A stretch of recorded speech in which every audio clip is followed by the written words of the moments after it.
एक जंगल में रेमा नाम की तोता रहा करती थी। वह बहुत ही घमंडी थी। घमंडी होने के साथ साथ वह बहुत ही पैसे वाली भी थी। जंगल में जो कुछ नहीं था वो उस तोती के पास था। उसका घमंड होने की वजह से कोई जंगल वाले उससे बात नहीं करते थे। तो ऐसे ही एक दिन तोती अपने घर में बैठकर सोच रही थी।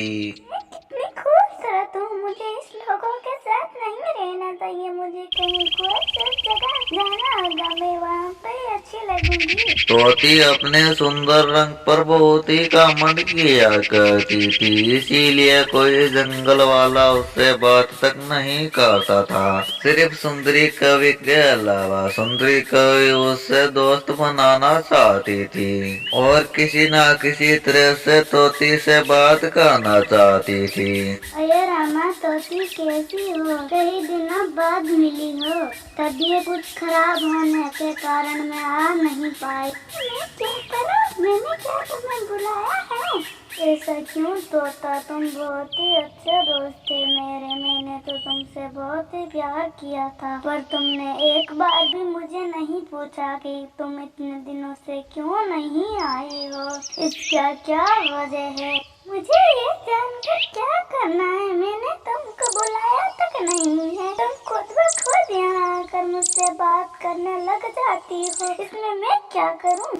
तुम मेरी दोस्त हो इसलिए मैं आती हूँ। तुम चाहे बुलाओ या नहीं बुलाओ वो तुम जानो, मुझे किसी की जरूरत नहीं है। ऐसे ही दिन बीतते जा रहे थे। तोती अपने सुंदर रंग पर बहुत ही घमंड किया करती थी। अब तो कोई उससे मिलने भी नहीं आता था।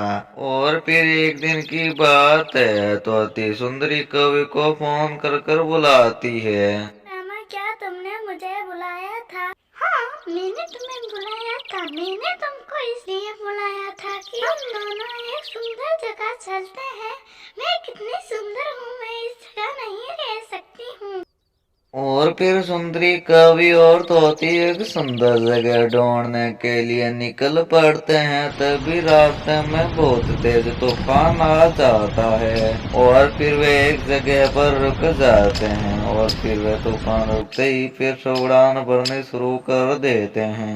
कुछ जगह पर पेड़ और पक्षियों के घोंसले टूट जाते हैं। एक जगह पर चिड़िया पेड़ के नीचे दबी हुई थी और पेड़ और चिड़िया दोनों मदद मांग रहे थे। अरे अरे भैया, मुझको बचाओ ना, जल्दी और तभी वहां पर तोती और सुंदरी कवि आ जाते हैं। अब मैं कोई सुंदर जगह जाऊंगी। क्या मुझे कोई काम नहीं है? मैं तुझे सीधा करके जाऊंगी। तुम ऐसा क्यों कह रही हो? मैं अभी ऐसा काम कर देती हूँ, तुम्हें कोई तकलीफ नहीं होगी। मैं तुम्हारा सारा काम कर दूंगी। मुझे इतने टाइम भी और लगेगी। तुम बस थोड़ी देर रुक जाओ। जो करना है जल्दी करो, मुझे देर हो रही है। और फिर सुंदरी कवि केले के पेड़ को सीधा कर देती है, जिससे वह खड़ा रह सके। फिर चिड़िया भी उसके नीचे से वहां से उड़ जाती है। और फिर तोती और फिर सुंदरी कवि वहां से उड़ना स्टार्ट कर देते हैं। थोड़ी दूर जाने के बाद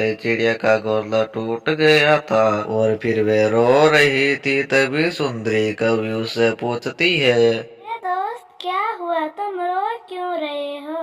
पान में मेरा घोंसला टूट गया है। अब मैं कहाँ जाऊँ? क्या आप मेरी मदद करेंगे? नहीं नहीं, मुझे और भी काम है। मुझे कोई और परेशानी में नहीं पड़ना है। नहीं, किसी को मदद करनी चाहिए, किसी को मुसीबत में नहीं छोड़ना चाहिए। हमें देर नहीं होगी, मैं भी घोंसला बना दूंगी। और फिर सुंदरी कवि ने थोड़ी देर रुक कर उसका घोंसला ठीक कर दिया था। जंगल में बहुत सारे घर और पेड़ टूटे हुए थे, तो सुंदरी कवि ने उनको भी सही करके दिया था। लेकिन तोती ने कुछ नहीं किया था। ऊपर से वह थक भी गई थी, क्योंकि उसने अपने जीवन में इतना लंबा सफर कभी नहीं किया था। तो वे सुंदरी कवि से कहती है। अरे भगवान, मुझसे तो बूढ़ा नहीं जा रहा है। अरे कम वक्त तुमने मुझे बहुत ही सताया है। अब तुम ही मेरा रहने देखे यहाँ पे सभी मेरे काम करने पर सभी मेरे दोस्त बन गए हैं। ये जगह सुंदर है, हम यहाँ पर ही रह लेंगे। यहाँ पर ही रहेंगे? अच्छा ठीक है, तुम मुझे एक घोंसला बनाकर दोगे, हम वहाँ पर रहेंगे, पर तुम बाहर रहोगे क्योंकि मैंने तुमको दासी बनाकर लाई थी।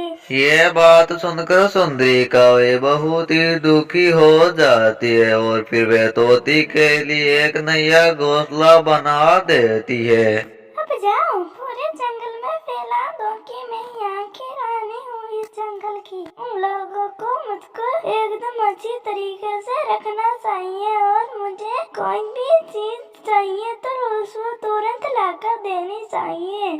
और फिर सुंदरी काव्य सारे जंगल में फिर सभी को ये ऐलान कर देती है कि तोती अब सबकी रानी है। अरे अरे, वो तोती तुमसे कितना बुरा बर्ताव करती है, पर तुम हो जो उसको अपनी रानी बनाना चाहते हो। और उसने तो मेरे घोंसला बनाने भी की मदद नहीं की, फिर तुम उसको रानी बनाना क्यों चाहते हो?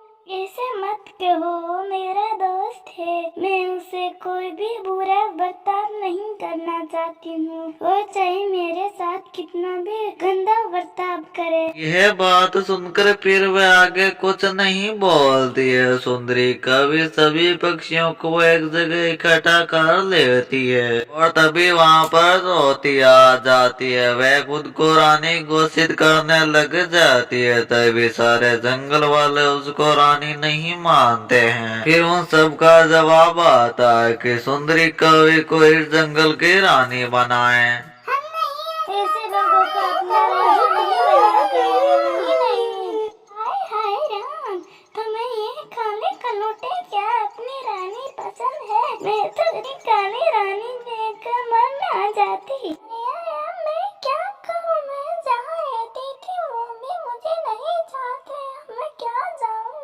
वो हम नहीं जानते, तुम यहाँ नहीं रह सकते हो। नहीं नहीं, ऐसा मत करो, मेरे दोस्त को दूर मत भगाओ, ये बेचारी कहाँ जाएगी, इसे मेरे पास रहने दो ना। वाह दोस्त, मैंने तुम्हारे जैसा दोस्त कहीं नहीं देखा है। मैंने तुम पर कितना बर्ताव बुरा किया था, फिर भी तुम मुझे, तो फिर क्या हुआ, तुम मेरी दोस्त हो, तुम्हें मेरी अभी जरूरत है और मैं तुम्हें ऐसे अकेले थोड़ी ना छोड़ सकती हूँ।